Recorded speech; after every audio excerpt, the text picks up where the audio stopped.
সাধারণ মানুষ কর্ম করে, দুর্বল মানুষ অভিযোগ করে, অসৎ মানুষ অপবাদ দেয়, সৎ ও সাহসী মানুষ ধৈর্য ধরে।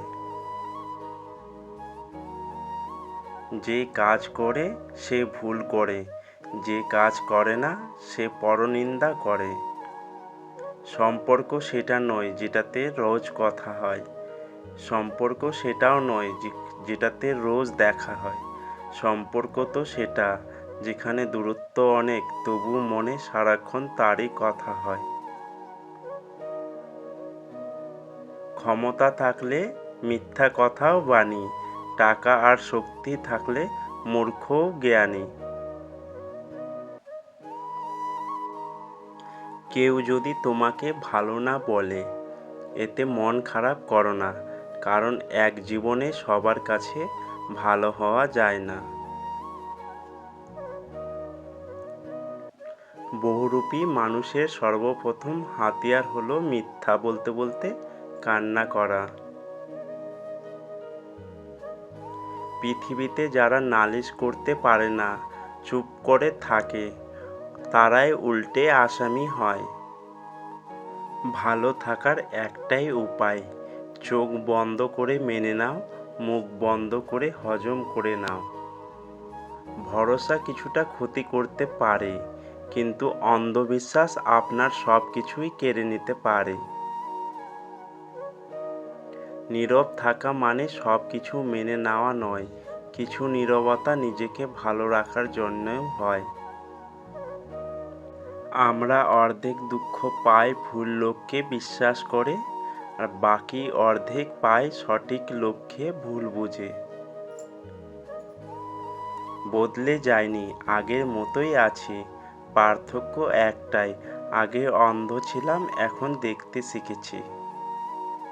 ভুল করতে সময় লাগে না, সময় লাগে ভুল শোধরাতে।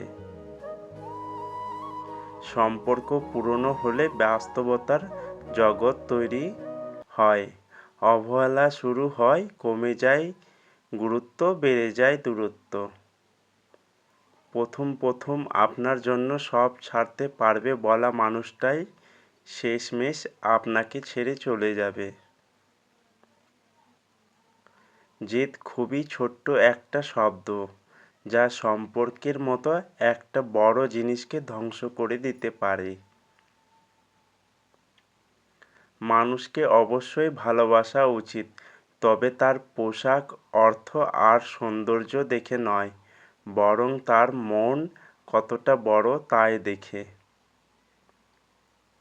ভালোবাসা বোঝানোর জন্য কথা খরচের দরকার নেই, যে বোঝার সে চোখ দেখে বুঝবে, আর যে না বোঝার তার জন্য জীবন দিলেও বুঝবে না। মানুষ সব পারে, কিন্তু মানসিক অশান্তি থেকে পালাতে পারে না।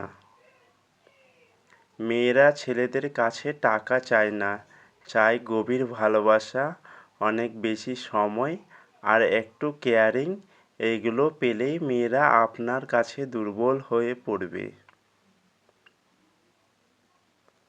সত্যি এটাই যে জীবনে আমরা যা চাই তা সহজে পাই না, আবার সত্যি এটাও যে আমরা সেটাই চাই যা সহজে পাওয়া যায় না। ছেলেটা সৎ হলেও মেয়েটা তাকে ভালোবাসতে বাধ্য হয়, এবং সে যদি তাকে মন খারাপের সময় হাসাতে পারে, তাহলে তো কথাই নেই। আবার এটাও জেনে রাখবেন, মেয়েরা বিয়ের ক্ষেত্রে সব কিছুর থেকে ছেলেদের সচ্ছল ভবিষ্যৎকে বেশি প্রাধান্য দেয়। মেয়েরা ছেলেদের একটা জিনিস দেখে ভালোবাসে, আর তা হলো তার সততা।